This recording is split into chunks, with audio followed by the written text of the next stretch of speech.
नमस्कार दोस्तों, DS homeopathy channel में आप सभी लोगों का हार्दिक स्वागत है। आई होप आप सभी लोग अच्छे होंगे।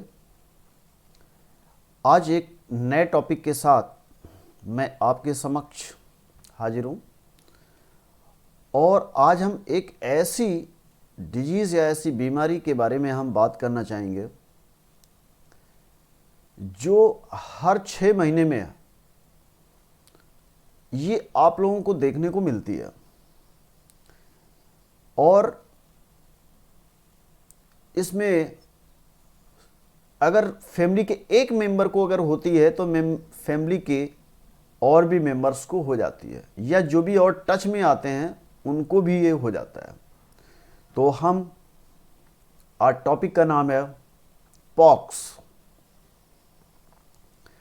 चेचक भी हम इसको हिंदी में बोलते हैं, लेकिन मोस्टली इन जनरल सभी लोग बोलते हैं चिकन पॉक्स या स्मॉल पॉक्स हो गया है, छोटी माता या बड़ी माता जिसको बोलते हैं। और ये कंटेजियस डिजीज में आ जाता है, संक्रामक रोग जिसको बोलते हैं। अगर एक व्यक्ति में है तो दूसरे व्यक्ति में भी हो सकता है। तो ये क्यों होता है, कैसे होता है, इसका हम लोग जिक्र करेंगे। इसके बाद में हम होम्योपैथिक मेडिसिन के बारे में बात करेंगे और होम्योपैथिक मेडिसिन बहुत वंडरफुल काम करती हैं। तो पहले हम बात करते हैं चिकन पॉक्स। ये कंटीजियस डिजीज आती है। कंटीजियस डिजीज का मतलब ये होता है कि संक्रामक रोग एक व्यक्ति में अगर है तो दूसरे व्यक्ति में भी होने की संभावना मैक्सिमम है। अगर उसके संपर्क में आता है, उसके पास में अगर आता है, उसके सामने अगर खड़े होकर अगर बात करता है तो ये हो सकता है। क्यों? जब भी हम उसके सामने में जब हम बात कर रहे होते हैं तो हमारे माउथ से कुछ ना कुछ जो एयर पास होती है, तो उसके अगर वो आपके पास में खड़ा है तो होने की पॉसिबिलिटी है। या हम कभी कभी उसके कुछ कपड़े या उसकी दूसरी वस्तुएं अगर हम इस्तेमाल करते हैं, उससे भी होने की संभावना हो सकती है। इसीलिए उसको बोला गया है कि जिसको ये हो जाता है उसको आइसोलेट कर देना चाहिए। और हमारे देश की मान्यता है, हम लोग बोलते हैं ये छोटी माता, बड़ी माता, फिर कुछ लोग इसकी पूजा पाठ भी करते हैं। कुछ घर में ऐसा खाना ज़्यादा तीखा या तला भुना मिर्च मसाले वाला नहीं बनाया जाता है, बोला जाता है कि इससे प्रॉब्लम होती है। ठीक है, ये हमारी हिंदू रीति रिवाज में या जो भी अन्य धर्म के लोग इसको मानते हैं, हमें उससे भी इग्नोर नहीं करना चाहिए, उसको भी हमें मानना चाहिए। लेकिन चलिए, चिकन पॉक्स एक ये वायरस है, वेरिसिला जोस्टर वायरस। ये इस वायरस की वजह से हमारा चिकन पॉक्स होता है। और जब ये वायरस से इन्फेक्टेड जब कोई व्यक्ति हो जाता है तो उसके बॉडी में कुछ सिम्टम्स निकल के आते हैं। बॉडी में इचिंग हो सकती है, ब्लिस्टर छोटे छोटे उसमें दाने हो सकते हैं, उन दानों में पानी भरा हुआ हो सकता है, रेसेस भी हो सकते हैं, कुछ और भी सिम्टम्स आते हैं, आगे चल के हम लोग ये डिस्कस करेंगे। बॉडी में कहीं भी हो सकते हैं, मोस्टली फेस पर, बैक में, चेस्ट में, ये इंटायर ऑफ द बॉडी में ये हो जाता है। देखिए अब ये कैसा दिखेगा। स्टार्टिंग में छोटे छोटे रेसेस टाइप के आते हैं, वही रेसेस एक ब्लिस्टर का फॉर्म ये कन्वर्ट कर लेते हैं, उसमें पानी भर करके आ जाता है। और कभी कभी ये छोटे छोटे भी दाने रहते हैं, वही छोटे दाने बड़े ये ब्लिस्टर होकर के इनमें अंदर में पानी आ जाता है, और कभी कभी उसमें अल्सर भी बन जाता है, यानी कि एक घाव टाइप का हो जाता है। ठीक है, तो ये एक पहचान है। इसमें इचिंग होगी, फीवर आएगा, पेन होगा, इचिंग होगा, तो ये कुछ सिम्टम्स निकल करके आ जाते हैं। तो पहले स्टार्टिंग में छोटे छोटे दाने होंगे, फिर उन दानों में थोड़ा पानी भरा हुआ होगा, और जब ये दाने फूट जाते हैं तो अल्सर टाइप का हो जाता है। ठीक है, नेक्स्ट देखिए सिम्टम्स कैसे हमारे आते हैं इसमें चिकन पॉक्स के। फीवर हो सकता है, लॉस ऑफ एपेटाइट हो सकता है, यानी कि भूख लगना बंद हो जाता है, यानी भूख कम लगती है, हेडेक, सरदर्द होता है, स्किन रेसेस, छोटे छोटे दाने आ जाते हैं, जो मैं बात कर रहा था कि पहले वो रेसेस छोटे छोटे आएंगे, फिर वो ब्लिस्टर में कन्वर्ट हो जाएंगे, यानी कि उन दानों में पानी भर जाएगा, फफोले टाइप के बन जाएंगे, फिर अल्सर एक फॉर्म ले लेता है जब वो दाना फूटता है। कफिंग होगी, खांसी आ रही होगी, फटीग, बहुत उसको थकान होगी। और ये होता कब है? एक सीजन मार्च अप्रैल में स्टार्ट हो जाता है। मार्च अप्रैल में मैक्सिमम वायरस बैक्टीरिया का ये अटैक होने की पॉसिबिलिटी रहती है। मैं जब कलकत्ता में रहता था तो मैं वहाँ देखता था कि उस सीजन में, यानी कि मार्च अप्रैल में, जो नीम की जो ताज़ी जो पत्तियाँ निकलती हैं, लोग फ्राई करके चावल के साथ में खाते थे या रोटी के साथ में खाते थे, क्योंकि वो एंटी बैक्टीरियल, एंटीवायरस की तरह एक काम करता था। इसकी वजह से लोग उस टाइम पर खाने लगते थे।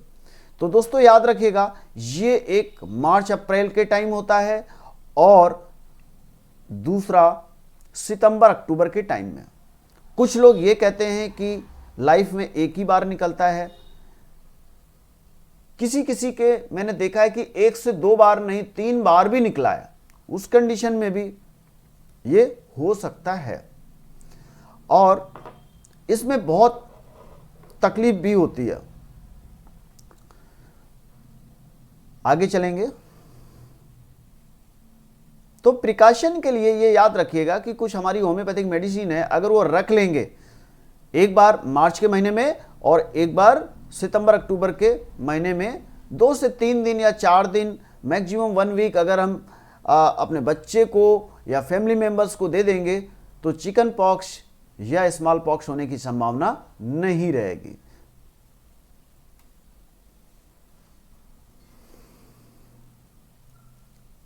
अब हम आते हैं स्मॉल पॉक्स।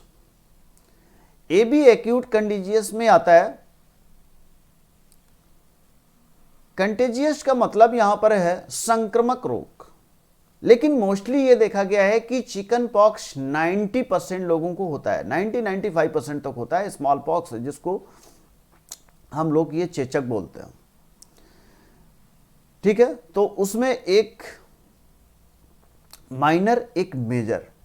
तो माइनर में मोस्टली हम लोगों का ये चिकन पॉक्स जो हमने 90-95% बताया, और मेजर में 5% बहुत रेयरली कम लोगों के होता है, लेकिन होता है। तो उसमें जो वायरस जो वायरस से जो इन्फेक्टेड होगा उसका नाम है वेरियोला वायरस। तो उसकी वजह से ये स्मॉल पॉक्स होता है। ठीक है, अब हम आते हैं, ये कैसा देखिए देखने में लगता है। चिकन पॉक्स नॉर्मल छोटे छोटे रेसेस आते थे, वो ब्लिस्टर फॉर्म कर रहा था, इसके बाद में अल्सर के फॉर्म में जा रहा था। बट अगर हम ये जो हम मेजर की बात कर रहे थे, ये सबसे बड़ा प्रॉब्लम ये क्रिएट करता है। कभी कभी इतनी बड़े बड़े इसमें ब्लिस्टर टाइप में भी हो सकते हैं, अल्सर हो सकते हैं, और वो इतने डेप्थ में चले जाते हैं कि वो दोबारा जल्दी ठीक नहीं होते हैं। वो कुछ ना कुछ दाग छोड़ के चले जाते हैं, और फेस में देखेंगे उसमें कुछ गड्ढे गड्ढे से छोड़ के चले जाते हैं। ठीक है, आप सिम्टम्स देखिए, इसमें भी सेम जैसे हमारे चिकन पॉक्स में थे वैसे ही लगभग हमारे स्मॉल पॉक्स में भी हैं। फीवर, मसल्स पेन हो सकता है, हेडेक हो सकता है, सीवियर फटीग, उसको बहुत थकान हो सकती है, सीवियर बैक पेन भी हो सकता है, वॉमिटिंग समटाइम्स, कभी कभी वॉमिटिंग, नोजिया जिसको हम बोलते हैं, मतलब उल्टी करने का मन होता भी है या हो भी रहा होता है। तो ऐसे सिम्टम्स जब आते हैं, इसको हम स्मॉल पॉक्स में। तो दोस्तों आई थिंक समझ गए होंगे कि मोस्टली हमारा जो छोटी माता, यानी कि जिसको हम लोग चिकन पॉक्स अगर हम बोलते हैं, तो वो 95% लोगों में होता है और आसानी से ठीक हो जाता है। मेडिसिन अगर नहीं भी देंगे तो भी हम देखते हैं लोग 1 सप्ताह 2 सप्ताह में ठीक हो जाते हैं। लेकिन जब ये पॉक्स होता है तो बहुत सारी प्रॉब्लम्स होती हैं, कभी कभी अनबेरेबल कंडीशन में चली जाती हैं, उतना दर्द वो सहन नहीं कर पाते हैं, तब हम होम्योपैथिक मेडिसिन लेते हैं, बहुत अच्छा उनका रिजल्ट आता है, और स्किन आपकी जैसे ही होती है वैसा ही वो करके आपको छोड़ देती है।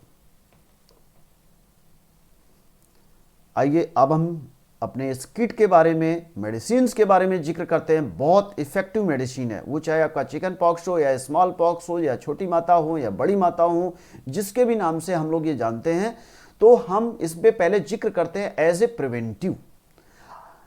खास तौर से जो मैंने बताया, एक मार्च, अप्रैल, मई, ये 2-3 महीने में आने की संभावना रहती है। अगर हम वेरियोलिनम मान लेते हैं, अगर किसी के हो गया है, तब हम वेरियोलिनम 30 लेंगे। ठीक है, 4 बूंद दिन में एक बार भी लेंगे, 3 से 4 दिन, 5 दिन, सुबह खाली पेट 3-4 दिन लेंगे, देखेंगे धीरे धीरे धीरे धीरे वो कम होने लगते हैं। ठीक है, और अगर किसी के नहीं हुआ, एज ए हम उसको प्रिवेंटिव के तौर पर अगर हम लेना चाहते हैं, प्री प्रिकॉशन जिसको बोलते हैं, तो 200 पोटेंसी वेरियोलिनम 200, वेरियोलिनम 200 अगर बड़े हैं तो 1/4 कप पानी में 4 बूंद डाल के सुबह सुबह सिर्फ 3 दिन दे दीजिए। कितने दिन? सिर्फ 3 दिन। तो वेरियोलिनम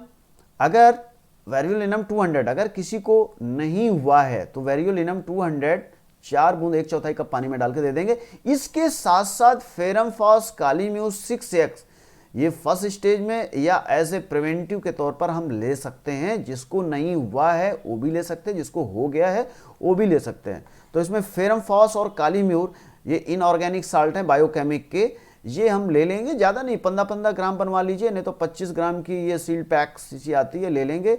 और उन दोनों से 3-3 टैबलेट, यानी कि टोटल 6 टैबलेट हो जाएगा। 6 टैबलेट दिन में 3 बार ले सकते हैं। और ऊपर से आधा कप हल्का गुनगुना पानी या नॉर्मल पानी भी ले सकते हैं। अगर नहीं हुआ है तो होगा नहीं, और जिसके हो गया है तो आसानी से धीरे धीरे धीरे करके वो ठीक हो जाएगा। ठीक है, जब ये हो जाता है, होने के टाइम में वेरियोलिनम 30 लेंगे, अगर नहीं हुआ है तो 200 लेंगे, ये ध्यान रखिएगा। और 3 से 4 दिन या 5 दिन, इससे ज़्यादा हमें ये मेडिसिन लेने की ज़रूरत नहीं है। ये इस वायरस को उसका डी इफेक्ट करने के लिए बहुत अच्छा और इफेक्टिव मेडिसिन है वेरियोलिनम।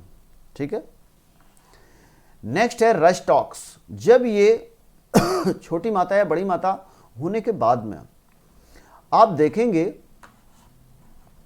उसके जहां जहां पर होता है बहुत पेन होगा, पेन के साथ साथ फीवर भी होगा।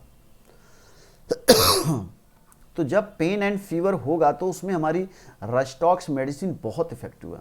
तो वेरियोलिनम तो हम मॉर्निंग में सुबह खाली पेट ले रहे थे, हम दिन में रशटॉक्स को ले सकते हैं अगर आपको पेन एंड फीवर, क्योंकि जो ये सिम्टम्स मैंने बताए हैं, तो किसी में ये सारे सिम्टम्स हो सकते हैं, किसी में 2 सिम्टम्स हो सकते हैं, किसी में 3 सिम्टम्स हो सकते हैं। तो जैसे जैसे सिम्टम्स होंगे वैसे वैसे हम उसको ले सकते हैं। अगर कुछ फीवर या पेन है तो रशटॉक्स लेने की ज़रूरत नहीं है। घर में जो आप पूजा पाठ, जो घरेलू अपने धार्मिक प्रवृत्ति के हिसाब से जैसा भी किया जाता है, उसके हिसाब से हम पूजा पाठ उन छोटी माता बड़ी माता का करते हैं, उससे भी असर उनका कम हो जाता है। तो ये अगर प्रॉब्लम नहीं है तो हमें देने की ज़रूरत नहीं है। अगर प्रॉब्लम ये पेन एंड फीवर की रहती है तो रशटॉक्स हम देंगे। ठीक है, कभी कभी 30 पोटेंसी काम नहीं करती तो 200 भी हम दे सकते हैं। 4 बूंद 1/4 कप पानी में दिन में 2 बार। बड़े हैं, अगर छोटा बच्चा है तो 30 पोटेंसी भी ले सकते हैं, 200 भी ले सकते हैं। अगर 30 पोटेंसी लेनी है तो 1 ड्रॉप 2 ड्रॉप बहुत इफेक्टिव है। कभी कभी छोटे बच्चों में डायरेक्ट ये ड्रॉप देने से उनको तकलीफ होता है, इसलिए मैं पानी में मिक्स करके भी बोलता हूँ, या फिर इसको ग्लोबिल्स में भी किसी भी अपनी फार्मेसी से, नियरेस्ट कोई भी होम्योपैथिक फार्मेसी है वहाँ से भी हम बनवा सकते हैं। ठीक है,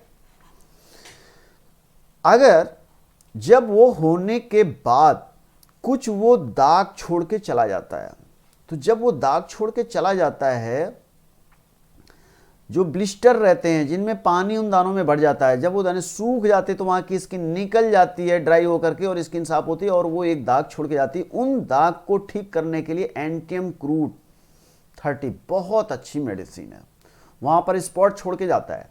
तो अगर बड़े लोग हैं तो 4 बूंद करके, कब? जब ये दाने फिनिश हो जाएंगे तब लेना है, उस टाइम पर नहीं लेंगे, क्योंकि वो कंडीशन अलग है। एक साथ सारी मेडिसिन हम नहीं लेंगे। स्टार्टिंग में सिर्फ हमें वेरियोलिनम लेना है और फेरम फॉस काली म्यूर ही लेना है, बस ये 2 ही मेडिसिन लेना है, ठीक है। अगर उस दौरान अगर फीवर आता है तो हमें रेस्टॉक्स लेना है, नहीं तो रेस्टॉक्स नहीं लेना है, ठीक है।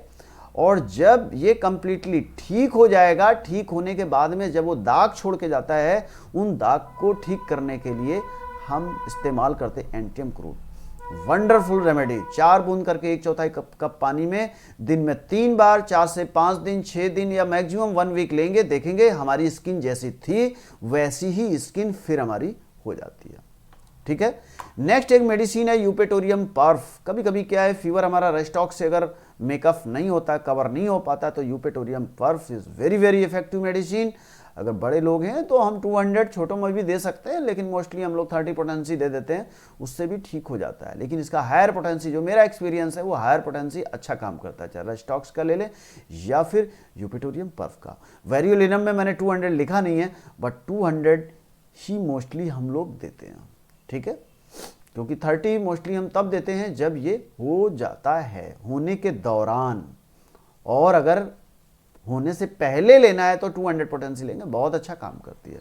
तो यूपेटोरियम पर्फ अगर फीवर में, रेस्टॉक्स अगर फेल्योर होती है, तब हम यूपेटोरियम पर्फ में आते हैं, ठीक है। अगर 30 पोटेंसी ले रहे हैं तो 4 बूंद 1/4 कप पानी में दिन में 3 बार लेंगे। अगर 200 पोटेंसी ले रहे हैं तो 4 बूंद सुबह शाम 1/4 कप पानी में लेंगे।